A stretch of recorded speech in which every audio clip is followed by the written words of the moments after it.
1984 nace propiamente la Sociedad de la Información. Y nace exactamente con una propaganda, con una promesa que me gustaría que veamos en este momento. Se trata del comercial que Apple lanzó en 1984 en pleno Super Bowl.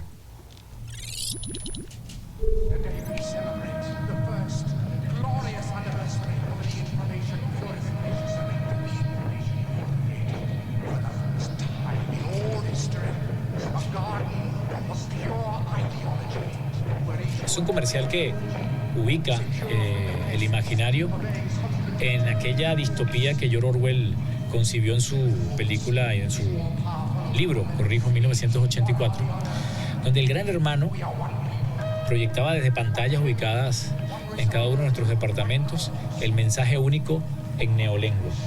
Un mundo oscuro, parecido a la caverna de Platón, donde no había más opción que callar, consumir la información y obedecerla sumisamente. Y de pronto entra una mujer atlética y lanza un martillo contra la pantalla, liberando a estos prisioneros.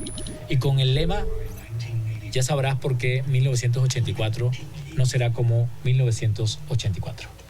Ignacio, analizando este comercial, que ha sido una pieza emblemática cuando se estudia la comunicación y cuando se estudia todo lo que corresponde a las técnicas de propaganda y publicidad, ¿qué estamos viendo allí?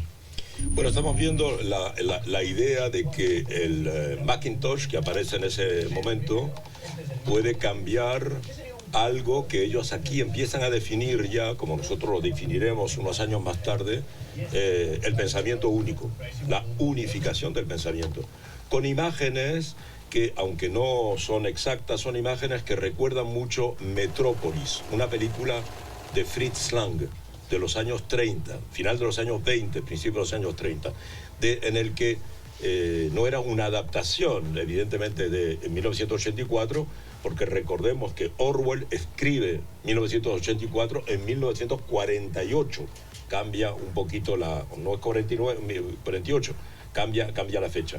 Entonces, pero esta unificación de estos personajes que avanzan, así en blanco y negro, además, cuando la chica que entra con el martillo está de color, ella va a traer la multiplicación del pensamiento, o sea, va a traer el pensamiento de cada persona y no el pensamiento de la masa. Esta es la promesa, ¿verdad?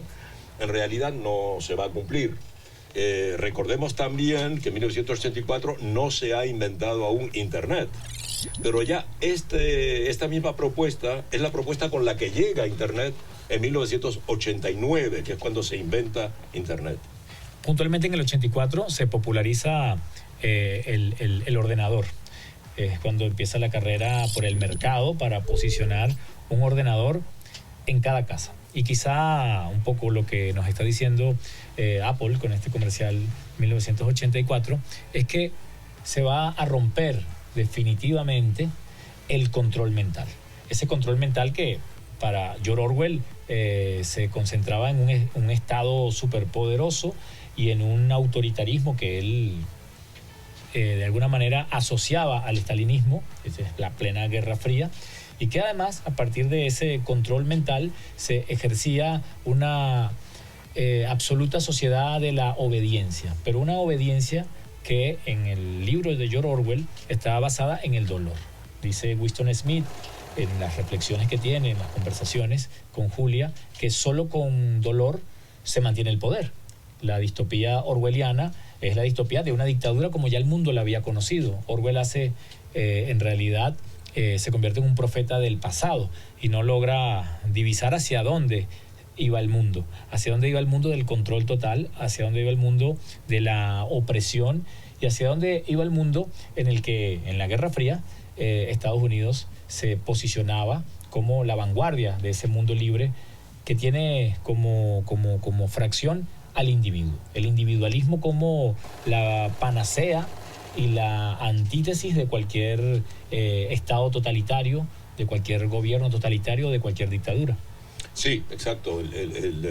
Orwell, la idea de Orwell era, en su novela, era efectivamente criticar el estalinismo. No era criticar el fascismo, que acababa de ser derrotado. Sí. en la Segunda Guerra Mundial, que se termina en el 45, aquí estamos en el 48. Ya no queda el fascismo de Mussolini en Italia, no queda el hitlerismo nazi en Alemania, pero queda el estalinismo. Y él quiere denunciar el estalinismo, pero va mucho más allá, porque el objetivo de Orwell es decir que no solo con el dolor se controla una sociedad, sino con la vigilancia. Que en realidad, a partir del momento en que el Estado se propone de mantener bajo vigilancia permanente a cada individuo que constituye la sociedad, ese individuo está atemorizado y nunca puede hacer nada que transgreda las leyes colectivas que forman la masa. Aquí lo que está denunciado es la masa. La masa es la supresión de la libertad individual, ¿verdad?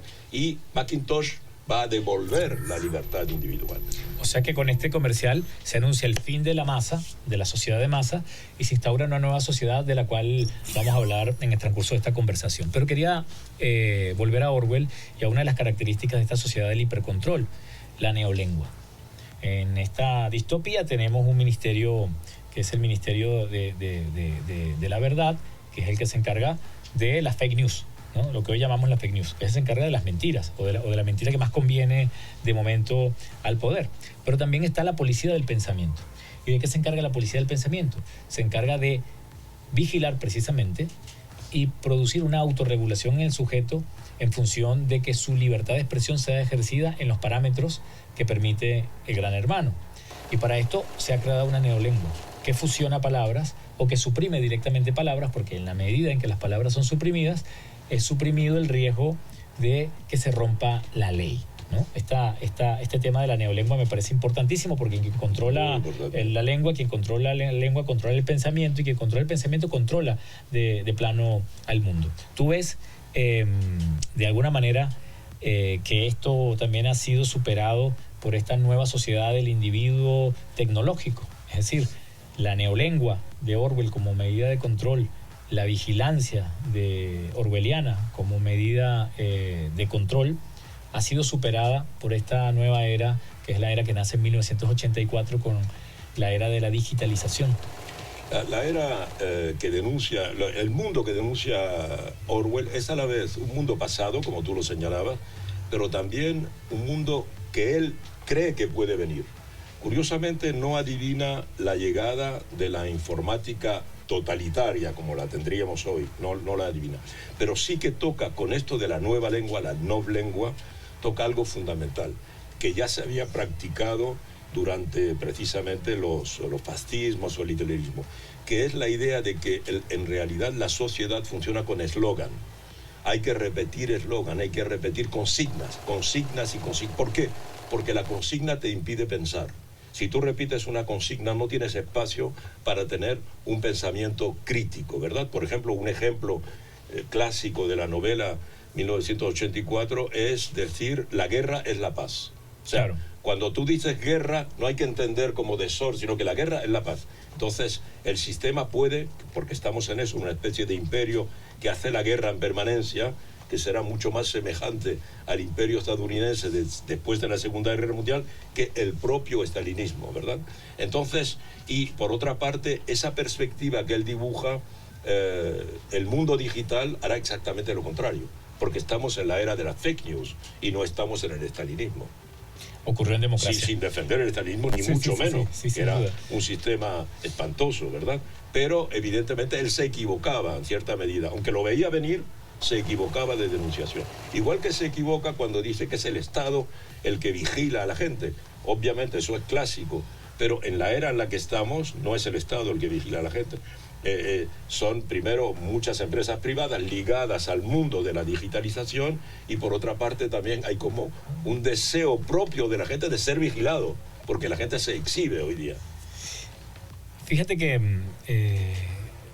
Michel Foucault, para hablar de estas sociedades disciplinarias y para un poco develar la arquitectura de esa sociedad carcelaria, disciplinaria, utiliza como metáfora aquella propuesta que hizo el arquitecto utilitarista Jeremy Bentham en el siglo XVIII, finales del siglo XVIII, y que se plantea la estructura de la cárcel perfecta. ¿Cómo sería esta cárcel perfecta? Una cárcel donde haya muy poca inversión y donde haya altísimo rendimiento en la vigilancia de los reos. Recordamos que el panóptico, como él lo llamó, era una estructura circular que tenía en el centro al vigilante. Un vigilante tenía la capacidad de mantener bajo vigilancia a una cantidad de reos que además no podían verlo.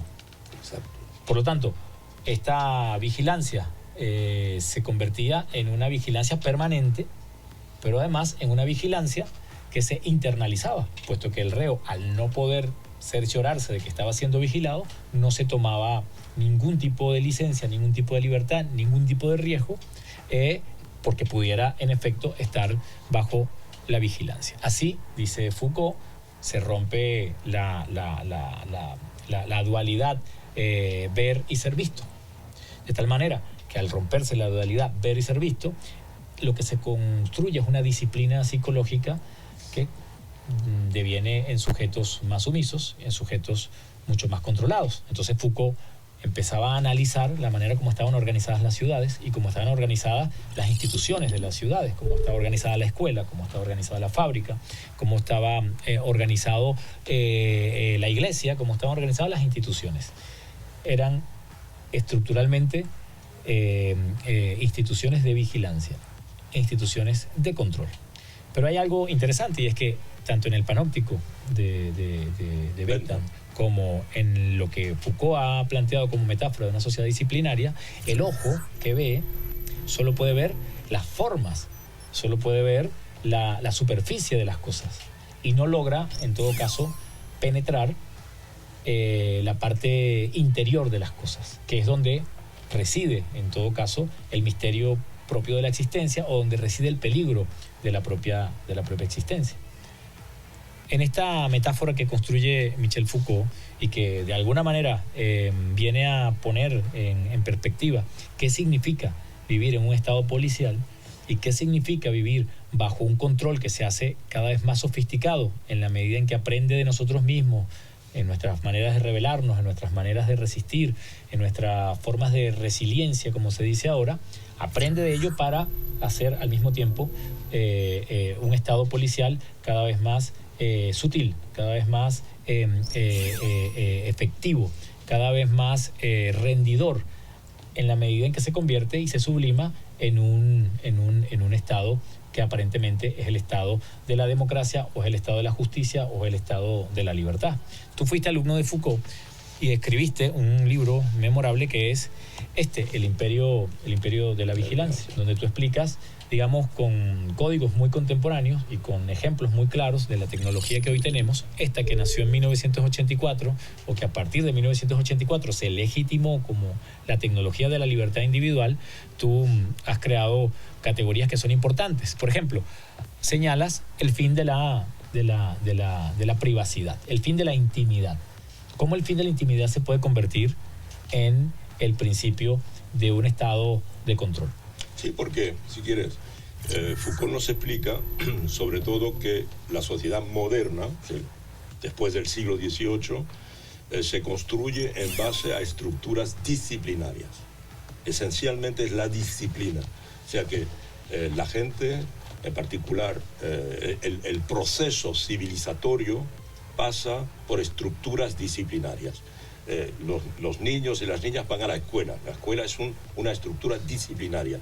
Tiene murallas, tiene puertas, hay que entrar a una hora, hay que salir a una hora, hay una campana, el tiempo y el comportamiento están articulados. Tiempo y comportamiento. En la escuela lo que se enseña esencialmente no es el contenido de las disciplinas, sino lo que se enseña es la disciplina de llegar a la hora.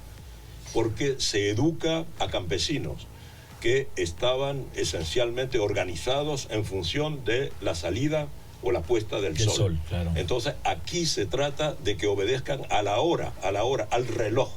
¿Y por qué al reloj? Porque van a ir a trabajar a fábricas. Y en las fábricas se funciona en función de un tiempo de producción. Se entra a tal hora, se sale a tal hora, y además hay que indicar que se entra a tal hora, si llegas tarde se te castiga. De la escuela se pasa al liceo, del liceo se pasa al cuartel, porque hay que hacer el servicio militar. Y si estás enfermo mental, pues se pasa al hospicio, al asilo psiquiátrico. O bien, si estás enfermo, vas al hospital. Todo tiene muros, todo es encierro. Las personas van así hasta el asilo final de los ancianos, donde igualmente hay disciplina. Entonces, la sociedad es ante todo una sociedad que encierra. Y claro, él estudia como modelo de la sociedad que encierra la cárcel, claro, con el panóptico. Esta idea que no es más que la reproducción de la idea teológica, que es lo que se enseña cuando se enseña la religión. Mucho cuidadito, aunque estés solo, aunque estés escondido, Dios te ve. Mirando, claro. Es el ojo de Dios. Dios se representa como un ojo, claro, como una cámara que te ve. Esto es lo que el panóptico crea, que tú lo dijiste, es lo que crea, la idea de interiorizar la vigilancia. Aunque esté solo, aunque esté en la oscuridad, aunque esté escondido en la oscuridad de mi habitación, no hagas nada porque Dios te está viendo. Estés, claro, donde estés, Dios te está viendo y te está juzgando y te está castigando eventualmente. Entonces, esto hoy evidentemente se ha cambiado completamente. Hoy lo que se quiere, como tú decías antes, Buñuel decía, un hombre encadenado no está prisionero en la medida en que sigue pensando libremente. Es un hombre libre, ¿verdad? Hoy lo que se quiere es que ese pensamiento del hombre controlado también se pueda controlar.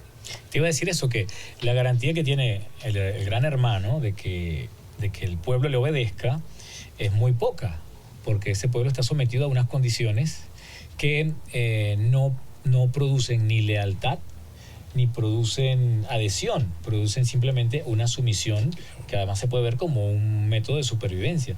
Entonces, el gran hermano aterroriza al pueblo. Tiene un enemigo externo, simula que caen bombas, induce la escasez y mantiene a la gente en un estado de austeridad y de permanente presión.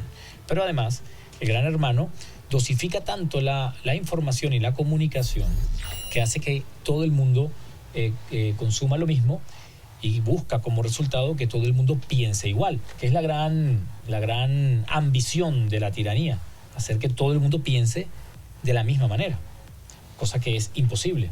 Lo dice Buñuel y antes lo dijo Platón. No se le puede obligar a nadie ni a amar ni a pensar de alguna manera. Foucault un poco plantea en esta sociedad que él analiza, que es la sociedad industrial y postindustrial, analiza también unas condiciones para garantizar disciplina y para garantizar obediencia, a partir de la amenaza constante del castigo.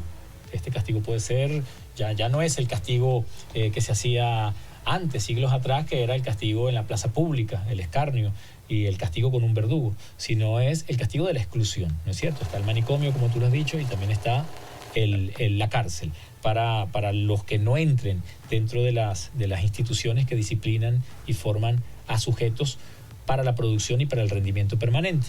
Pero todavía se trata del control de cuerpos. Él mismo lo dice, todavía se trata del control de cuerpos. Y el control de cuerpos y de territorios, o sea, de poblaciones, que este concepto también es reciente y Foucault lo analiza muy bien, tampoco da la garantía absoluta de poder controlar esto que tú has dicho, controlar el pensamiento o controlar el alma de la gente. Sigue siendo el gran desafío de las tiranías, la gran ambición de los tiranos de todos los tiempos y en todas las técnicas de tiranía que se conozcan en la historia. Pero ahí en tu libro, el desarrollo de un sentido de lo imperial en lo político y conjugado con las nuevas tecnologías de control. Estas nuevas tecnologías del control, por cierto, están muy asociadas a las tecnologías del entretenimiento y de la comunicación. Sí, evidentemente, porque se trata de entrar en el cerebro. Ahora, no se trata solo de, como dices, de inmovilizar el cuerpo, de controlar, digamos, la circulación de los cuerpos, sino que se trata ahora de entrar en el cerebro. Por eso, a partir del final del siglo XIX, aparecen las disciplinas psicológicas, finalmente. Cómo se piensa y cómo se puede controlar el pensamiento, ¿verdad? Entonces, aquí Foucault parte del principio de que estamos en una etapa diferente en el que ahora, precisamente con otras técnicas, aunque Foucault no entra en el mundo digital, porque no llegó al mundo digital, no llegó al universo que crea Internet. Tenemos que recordar que cuando aparece Internet, como aquí lo promete esta cuña de Google, de Apple. De Apple. Entonces, la idea es, vamos a poder ser más libres que antes. Claro. Cuando en realidad vamos a tener cuerpos más libres, que es verdad, los muros cayeron, ya los asilos no tienen muros, ¿verdad? La enseñanza se puede hacer fuera de la escuela, etcétera. Las cárceles también no son del mismo tipo, se puede tener un grillete electrónico en casa, etcétera. Entonces, los muros globalmente han caído, pero en realidad todo el proyecto es de entrar en el cerebro para que finalmente sobre una apariencia de libertad todo el mundo se comporte de la misma manera. Es esto lo que es en realidad el objetivo de hoy. Es el objetivo de hoy, ganar la batalla de los cerebros, ¿verdad? Pero como no se puede entrar en el cerebro de nadie, pareciera, y lo dices tú en tu libro El Imperio de la Vigilancia, que la estrategia es que los mismos cerebros se abran a la afuera. Y entonces se cae el último velo, el último telón, que es el telón que divide antes lo público de lo privado. Se acabó la intimidad, se acabó lo privado, porque esto tendría que ser entendido como parte de la nueva técnica de control global.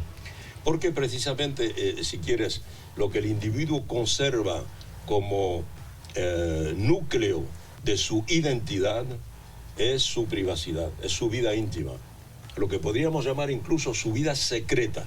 Por eso se llama vida secreta, sus momentos secretos.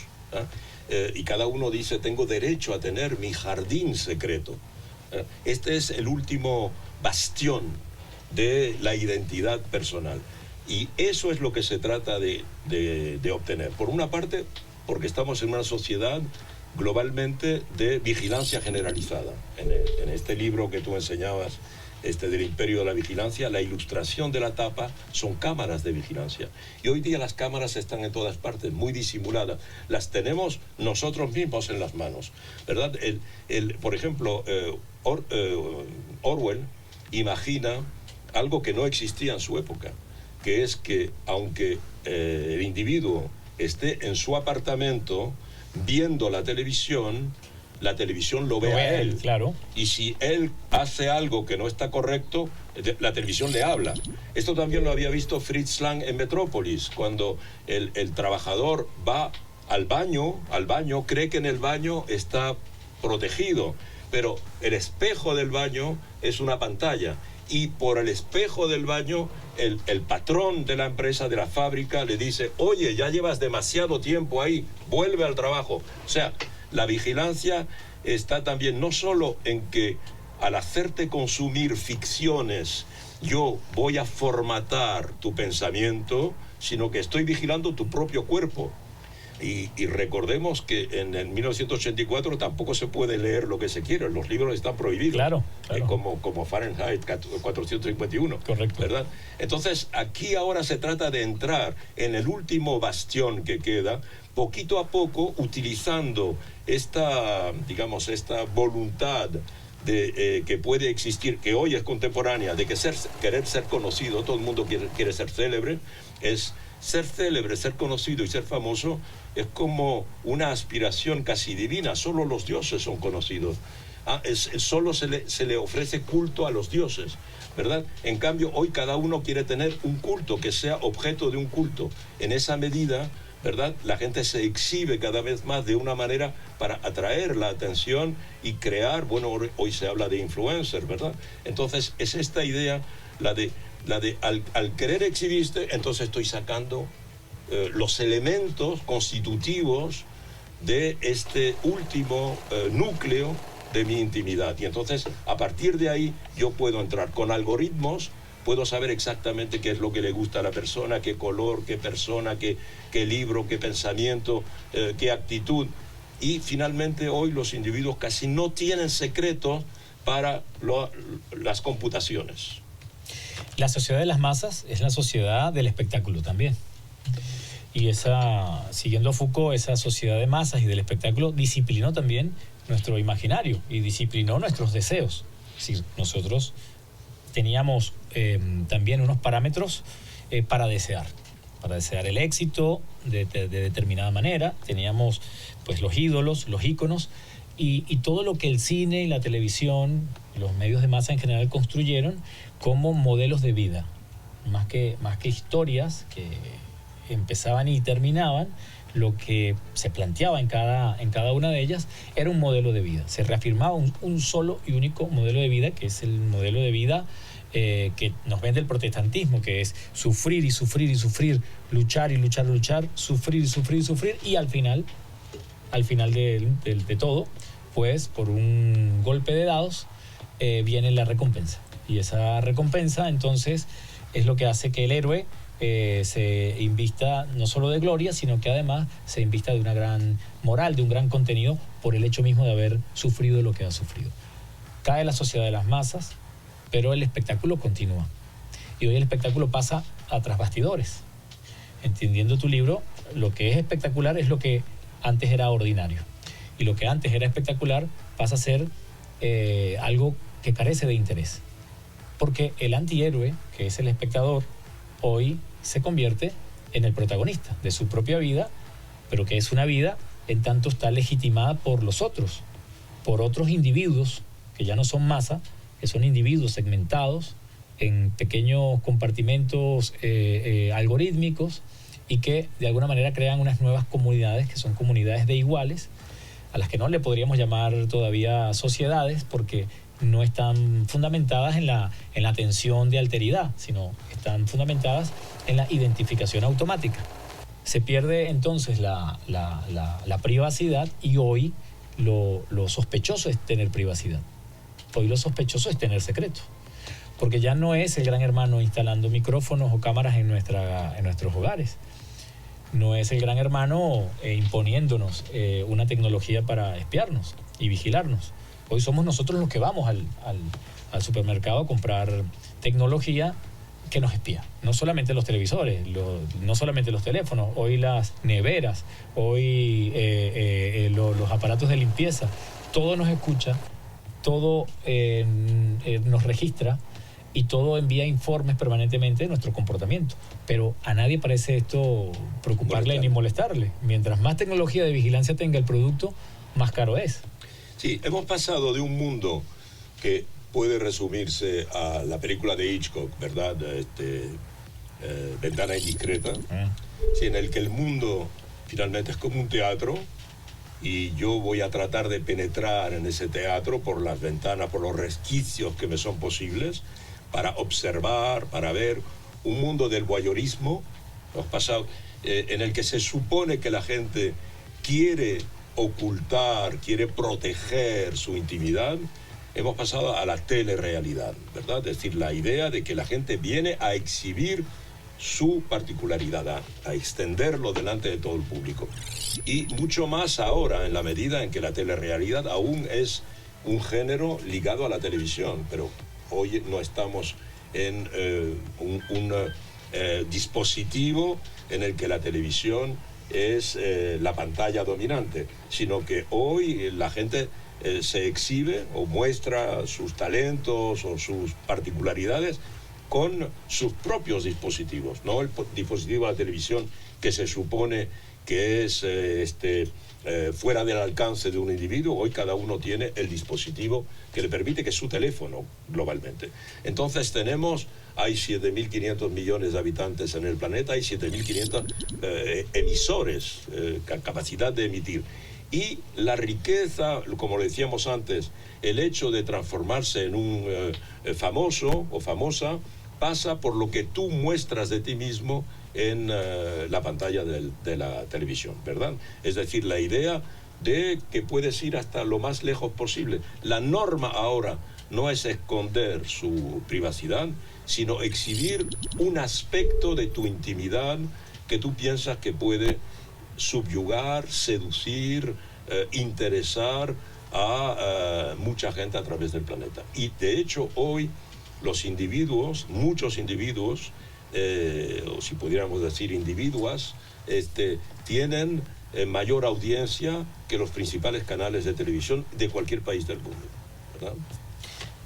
Pasamos entonces de la biopolítica de Foucault, que es el control de cuerpos y sus necesidades, el control poblacional, a lo que Byung-Chul Han llama la psicopolítica. Es decir, esto que acabas de argumentar, el plano de intimidad que se convierte hoy en la mayor cantera de rendimiento político y comercial para cualquier transnacional o para cualquier imperio. Hoy, en este panóptico digital, como le llama Byung-Chul Han, no se trata de la censura, como pasaba en la sociedad orwelliana, se trata más bien de la hipercomunicación, de la hiperinformación, al punto de que de tanta información que tenemos, no sabemos nada. De tanta posibilidad de comunicación que hoy tenemos, es casi imposible comunicarse de manera real, radical. Y pasamos entonces de la censura y la coacción a la explotación, dice él, de la libertad. Hay una explotación de la libertad, donde el sujeto mismo, según Byung-Chul Han, ejerce la explotación de su ser. No solamente en términos económicos, sino también en términos ontológicos. Es decir, todos sus datos, toda su biografía, todos sus deseos, todos sus secretos, toda su intimidad se pone a disposición de un mercado de datos que finalmente está creando un capitalismo completamente nuevo, un capitalismo de las emociones, un capitalismo digital, un capitalismo semiótico, simbólico, que está en permanente trabajo, que nunca descansa, que no hay, como en la sociedad disciplinaria de las fábricas, un principio y un fin, sino que está en permanente producción de novedad. Está prohibido el silencio, está prohibida la interrupción, está prohibida los cortes. Todo tiene que ir en un permanente flujo. Entonces, hoy no hay vigilancia propiamente, hay exhibición, ¿correcto?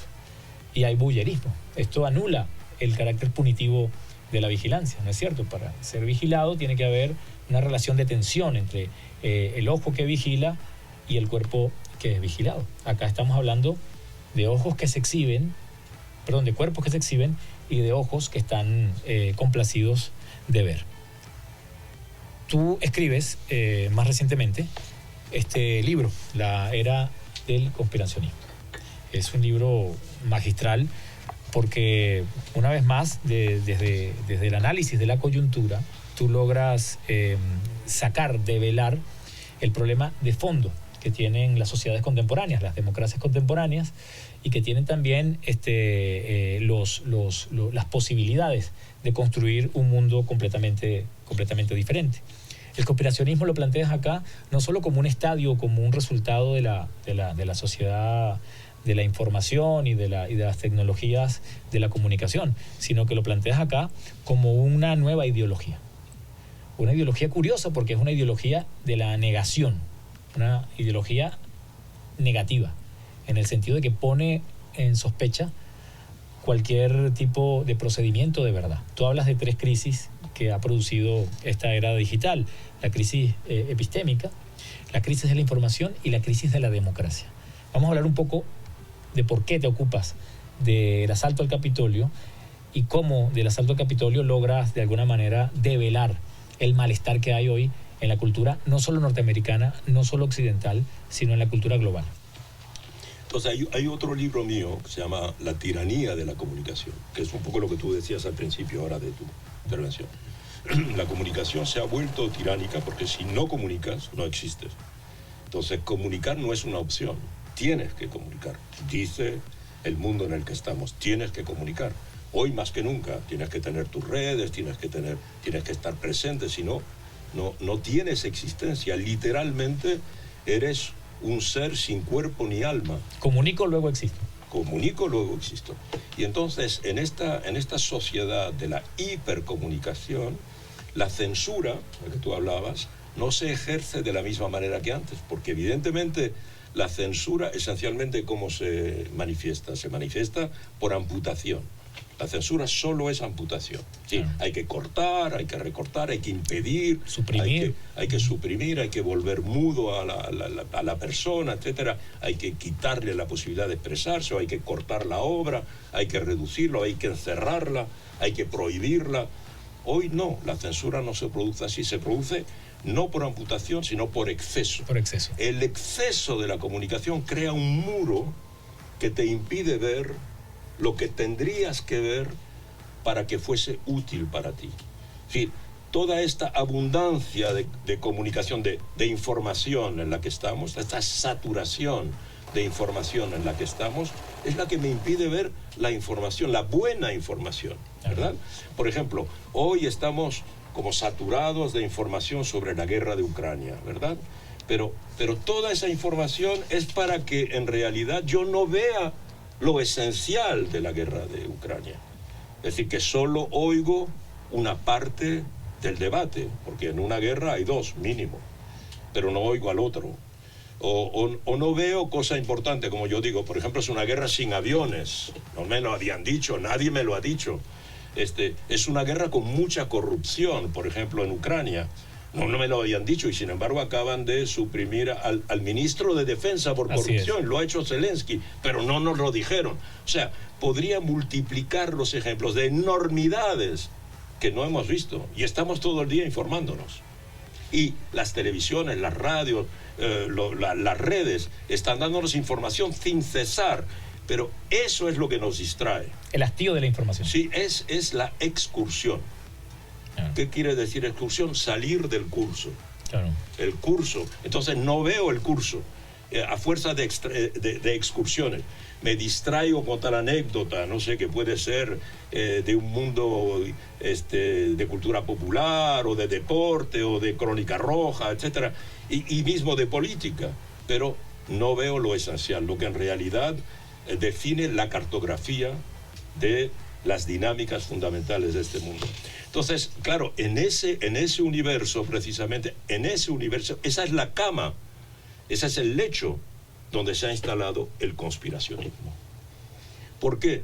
Porque ahora, para construir una distracción, tienes que hacer un relato. Claro. ¿Y qué mejor relato que el de una conspiración? ¿Verdad? Una conspiración, conspirar quiere decir respirar juntos. Una persona no puede hacer una conspiración, puede hacer un atentado, pero no puede hacer una conspiración. Hay que ser varios. Entonces, varios se juntan para cometer un acto. Eso ya es un relato, eso ya es una historia. Y entonces, el conspiracionismo es, en el mundo de hoy, en el que todo el mundo está tan distraído, vamos a contar una historia que se oiga. Es lo que hace Trump, con su relato destinado a un público bien preciso, que es lo que digo en el libro. Entonces, hoy efectivamente se trata ya no de comunicar como antes, sino de reinventar la comunicación. Este fenómeno que es una revolución copernicana, ¿verdad?, que yo defino, tú lo sabes, como el cambio de la fórmula de Goebbels. Ya no es una mentira repetida 1000 veces la que produce una verdad, sino una verdad repetida 1000 veces la que se transforma en mentira. Claro. Es mucho más grave que lo otro. Claro, mucho más, obviamente. Mucho más grave. Esa es la crisis epistémica. Esa es la crisis epistémica, exactamente. La desconfianza epistémica, porque ahora no sabemos qué creer. De ahí salen los terraplanistas, de ahí salen el Pizzagate, los que dicen que estamos en una realidad virtual, Quanon, exacto. Claro. Exactamente.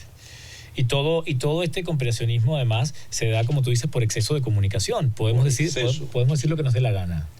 Podemos dudar de lo que sea porque somos ese individuo que entró con el martillo y rompió con el gran relato y rompió con la autoridad, y ahora cada individuo, como tú lo has dicho en tus últimas conferencias, se convierte en un Estado. Cada individuo es el Estado de sí. Cada individuo podría ser un Estado, cree que es un Estado. En esa cuña vemos que esa masa es silenciosa, no habla. Sí. Y hoy lo que no se permite es callarte. Tienes que hablar. En el mundo de hoy tienes que hablar, como decíamos antes. La obediencia hoy consiste en expresar la mayor cantidad de datos y la mayor cantidad de información. La orden hoy es habla. Tienes que hablar. Si te callas, eres sospechoso. Claro. No eres sospechoso por lo que piensas, eres sospechoso porque no piensas o no dices, no expresas tu pensamiento.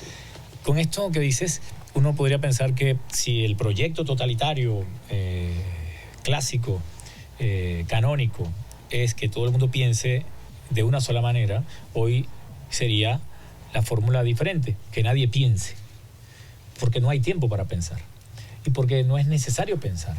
¿Por qué voy a pensar si yo tengo todo en el ordenador? Todo lo tengo en la nube, todas las respuestas y todas las preguntas que me pueda plantear lo tengo en la nube.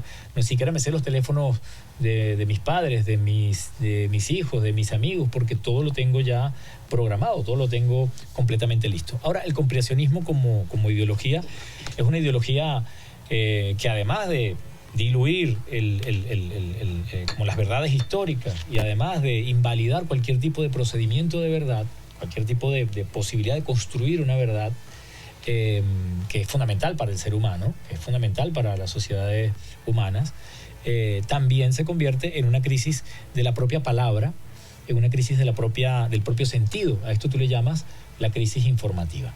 ¿Por qué? Porque esencialmente hoy algo que fue fundamental para toda, digamos, la práctica de la información, para el periodismo, y que eran los hechos, los datos, ¿verdad?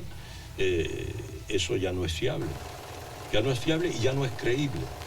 Porque en razón, primero, de la desconfianza epistémica de las que hablamos, los medios han mentido tanto, no voy a recordar aquí las armas de destrucción masiva de Saddam Hussein, que nunca existieron, que dieron lugar a una intervención que ha causado más de 2 millones de muertos. Que fue además televisada por CNN. Televisada en directo, ¿verdad?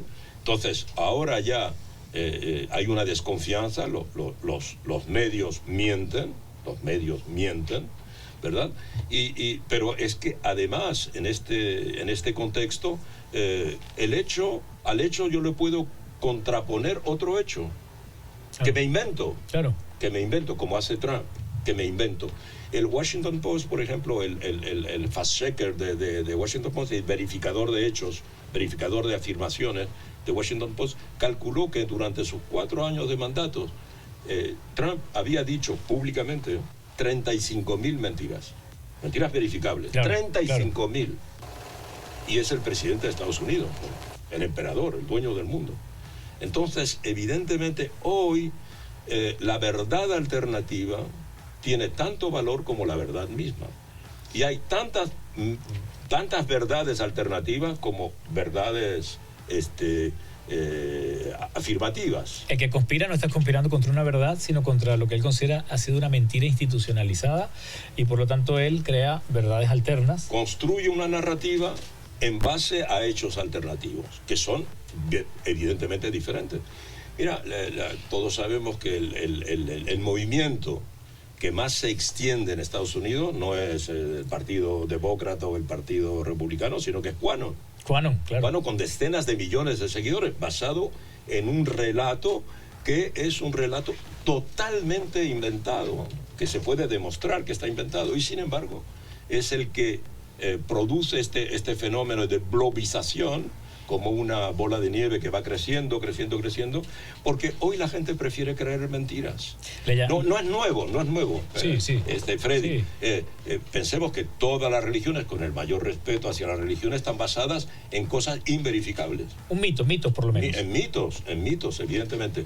En, digamos, actos que no corresponden a una lógica cartesiana ni científica. Entonces, ¿cuándo funciona de la misma manera? Se pueden crear mitos hoy capaces de movilizar a ciudadanos y ciudadanas que están en la hipermodernidad digital. Sí, pensábamos que no, que eso era para pueblos primitivos, como dicen los antropólogos. Pero no, el pueblo primitivo somos nosotros. Eso es lo nuevo. Lo nuevo es que somos una tribu, una nueva tribu digital, pero hemos perdido toda referencia porque los hechos no funcionan, porque la verdad alternativa vale tanto como la otra, ¿verdad? Porque precisamente somos víctimas de narrativas que nos sorprenden, nos seducen, a las que adherimos, militamos. Entonces, claro, sobre ese relato, sobre esa construcción, están surgiendo nuevos líderes. Trump, Bolsonaro, Duterte en Filipinas, Bukele, no sé, toda una serie. Y ahora Milei. que tú decías, Milei en Argentina, que inventa un relato que evidentemente sorprende porque no corresponde a lo que un pensamiento razonable estaba acostumbrado a escuchar con respecto a un proyecto de dirección política. Eso te iba a decir. Estamos en un momento pospolítico. Estamos en un momento donde la política, tanto como la ciencia como las religiones, han perdido prestigio, han perdido dignidad por los fracasos con los que se han encontrado durante la historia, por el uso instrumental de cada una de estas instituciones y pensamientos en función de la opresión y de la perpetuación de las injusticias. Entonces, nos queda la política. Tú hablas de la tercera crisis. Hay una crisis de la democracia. Una crisis de la democracia que, como sabemos, es un sistema político, por lo menos el moderno, que está fundamentado en la información, está fundamentado en la comunicación y que, por supuesto, tiene, como toda idea política, tiene un fundamento científico. Esta crisis de la democracia es para ti una crisis de la política. Ha muerto la política y, por lo tanto, tenemos frente a nosotros no políticos, sino sujetos que son tiranos desde el punto de vista epistémico, desde el punto de vista informativo y también desde el punto de vista de su ejercicio del poder o su existencia pública. ¿Estamos ante el fin de la política? Yo no creo que estemos ante el fin de la política. Personalmente no adhiero a esa escuela de la pospolítica, ¿no? Y sigo creyendo en la razón, sigo creyendo en el cartesianismo y sigo creyendo que el mundo lo que necesita es más política y no menos política, evidentemente. Lo que ocurre es que la política ya no se transmite de la misma manera. Estamos en un sistema precisamente en el que las sociedades han sido sometidas últimamente, en particular, a traumatismos muy violentos y muchos dirigentes políticos no han estado a la altura, ni las instituciones políticas internacionales. En el mundo en el que estamos hoy, el mayor traumatismo es la COVID, ha sido la COVID, sí, del que no hemos hecho ni el balance siquiera. Entonces, claro, hoy estamos en un mundo post-COVID más que post-política, y la política no se puede construir de la misma manera como aquí no ha pasado nada. Igual que con la guerra de Ucrania, vamos hacia otro mundo, claro, porque no se puede decir, esta guerra es como cualquier otra. No, esta guerra es de una dimensión como solo ocurre cada 50 o 100 años. Primera Guerra Mundial, la Segunda Guerra Mundial, etcétera. De este nivel. El mundo saldrá de la guerra de Ucrania cambiado, con otra, con otra baraja política. Entonces, lo importante primero es ver lo que está siendo transformado. Con qué sentimientos los ciudadanos están actuando hoy día. Con un enorme escepticismo. La idea principal, tú la exponías antes, es la desconfianza epistémica. Lo que hoy caracteriza a la humanidad es que no se fía, y ha visto sucesivamente muchas dirigencias políticas de tal signo sucederse sin que los problemas se resuelvan. Y han pasado muchos años, no en todas partes, afortunadamente, pero evidentemente esta desconfianza hace que ahora el deseo de la tabla rasa es muy fuerte en muchos países. El que llega y promete tabla rasa es escuchado, ¿verdad? La Internacional decía, del pasado hagamos tabla rasa, ¿no? Del pasado sí. Hagamos... empezar de cero. Empezar de cero, volver a empezar de cero. Los anarquistas lo decían. Y también eran escuchados en el momento en que la era industrial, la edad industrial, había creado sus mayores injusticias. Hoy llegamos a un momento en que la humanidad está dispuesta a creer mitos no creíbles, con fe, porque creer lo increíble solo lo puedes hacer con fe, no con razón, con fe. Oye, pero la fe provoca evidentemente unos movimientos de adhesión tremendamente diferentes de los que obtienes con la razón. Y entonces por eso es el momento de los sentimientos, de las emociones. Por eso yo digo, por eso estamos en un momento tribal, fuertemente tribal.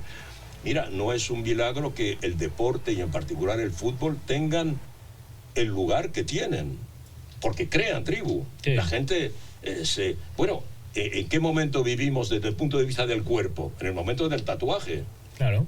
El tatuaje... El nudismo y el tatuaje... Es lo que te da una identidad de superficie. Es casi pleonástico decirlo. Porque no tienes identidad en el cerebro. La tienes en la superficie y con eso te basta. Y cuando no lo pones en el cuerpo, te pones la camiseta de tu equipo local o nacional, y también es una manera de estar tatuado, de expresarlo de esa manera, ¿verdad? Entonces, esta nueva tribalización busca fe, no busca hechos, no busca verdades, no busca información demostrada, y por consiguiente es una humanidad mucho más difícil de controlar y a la vez mucho más fácil de seducir. Este momento es muy complejo, porque tal como lo planteas, el conspiracionismo nace como un gesto de duda, de disrupción con lo establecido. Y esto es todo lo que nosotros pensábamos que había que hacer en la izquierda. Cuando estábamos en plenos momentos universitarios, en plenas luchas callejeras, pensábamos que lo muy importante era que la gente despertara de las mentiras dogmáticas que tanto las falsas democracias como las dictaduras en América Latina habían instaurado. Y sin embargo, la duda que despierta el conspiracionismo no apunta hacia una liberación, apunta más bien hacia una nueva sumisión, hacia un nuevo comportamiento sumiso y muy reaccionario.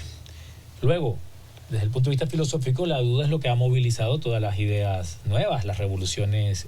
Pienso, luego existo. Por supuesto. Sin embargo, la duda que nos plantea el conspiracionismo no es una duda que movilice, es una duda que paraliza, es una duda que no fecunda, es una duda que de fondo es misología pura, es decir, es odio a la razón, odio al propio pensamiento. ¿Cómo se puede dudar si no es desde el pensamiento? ¿Y para qué dudar si no es para poder reafirmar o afirmar verdades nuevas? Entonces el momento es extraño porque desde el punto de vista político aparecen en el escenario personajes como Trump o como Milei que parecieran ser los anarquistas del momento, parecieran ser los antisistemas del momento. Libertarios los llaman. Les llaman libertarios, pero son de fondo los que encarnan el pensamiento más reaccionario y más oscuro que ha tenido la humanidad. ¿Cómo hoy participar en las batallas políticas, en las batallas por el sentido epistémico, por el sentido de la comunicación, por el sentido del arte? ¿Cómo dar esa batalla en las redes sociales, que son hoy el panóptico del panóptico? Las redes sociales que condenan a la imagen, donde solo la imagen produce sentido y satisfacción y adhesión, donde pareciera que el relato se ha suspendido, o cuando menos se ha fraccionado, y donde pareciera que toda idea estuviese completamente condenada o silenciada. ¿Qué hacer? Es que hay una contradicción, entre las muchas contradicciones que puede haber en una época tan compleja como esta en la que estamos, que es una contradicción entre, por una parte, esto que he dicho, que hoy día los ciudadanos, las ciudadanas quieren tener fe, quieren creer y no saber. Esto es fundamental. La gente busca creer y no saber. Queremos creer y no saber. Saber es menos importante hoy día que creer. Y por otra parte, esta, digamos, satisfacción de completud, de ser completo, que te procuran las redes. La persona, el individuo que está inmerso en las redes, como la mayoría de nosotros, no necesita más nada. Necesita que haya wifi o datos móviles. Claro. Ese es el oxígeno. Y una vez que tiene eso, lo tiene todo. Lo que tú llamabas, el individuo estado. Lo tiene todo. Tiene su distracción, tiene su sociedad con sus amigos, tiene su vida personal, su intimidad que puede salir y realizarse, tiene su momento de celebridad, tiene su vida económica, su vida social, lo tiene todo.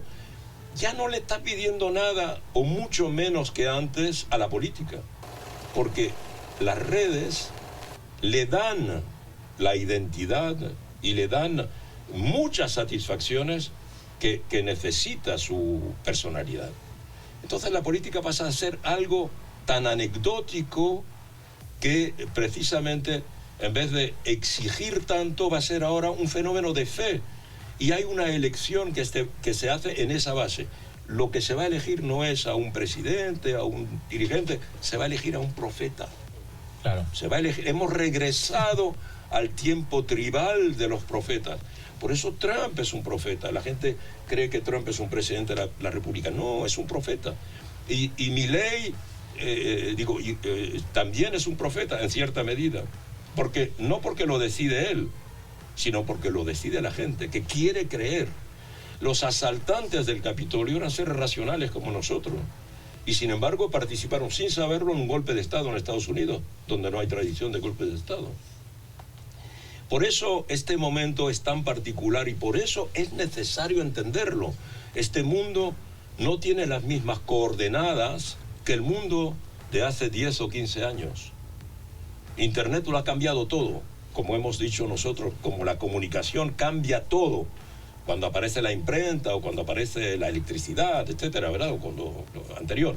Entonces, el principal esfuerzo es entender cómo funciona para precisamente tratar de enmendarlo y tratar de reinyectar política en un mundo que está hecho para rechazar la política. Hoy, estamos hablando de 2023. Sí, señor. El mundo está diseñado para rechazar la política y sobre todo la política como se presentó, como se manifestó durante el siglo XX. Entonces, lo que en tu libro está muy claro, en la era del conspiracionismo, es que hay que reinventar la política, que hay que reinventar las condiciones políticas para poder dar respuesta a este momento que, como decía Gramsci, es el momento del impas, el momento donde no ha muerto lo viejo, y lo nuevo nace lo nuevo, pero sí que se manifiestan los monstruos más temibles y por tanto tendrían que manifestarse también la heroicidad de reivindicar el pensamiento, de reivindicar la comunidad, de reivindicar la historia, de reivindicar el arte, de reivindicar la ciencia y de reivindicar todas las herramientas que ha construido el ser humano para forjar esta historia, que es una historia de liberaciones y una historia también a veces de retrocesos. Porque podemos decir, para terminar con una nota optimista, que Trump puede ser un profeta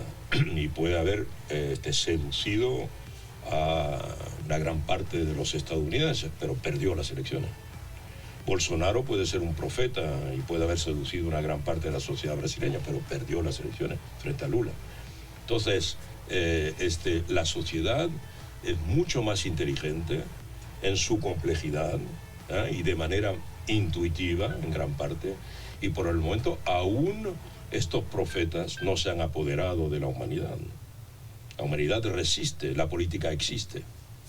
Así que bueno, por eso estamos nosotros en las redes sociales con Ignacio Ramonet, en este espacio modesto que intenta restituirle a la conversación, a los argumentos, a la dialéctica, el lugar que le corresponde, el lugar de producción de humanidad. Yo te invito a despedirnos con, no sé, cualquier disco que quieras poner, cualquier canción que pueda servir de epílogo a nuestro programa. Yo diría que podríamos rendir homenaje a nuestro amigo Manu Chao, tan amigo de esta revolución, del comandante Chávez, de la revolución cubana. Y podemos poner, Mentiras la mentira, por ejemplo. Está cumpliendo años este disco. 25 años, está cumpliendo estos días. El 6 de octubre, sí. Cumple 25 años. 6 de octubre, exacto. Este gran disco, que donde Manu Chao ya anunciaba lo que podía ser esta contradicción que hoy enluta a muchos pueblos y que también avergüenza un poco a esta Europa civilizada con la migración. ¿Cuál quieres escuchar? Mentiras la mentira tenemos. Mentira, ¿cómo no? Sí. Vamos a ponerlo por aquí. Eso es. Estamos intentando reivindicar también el sonido del acetato que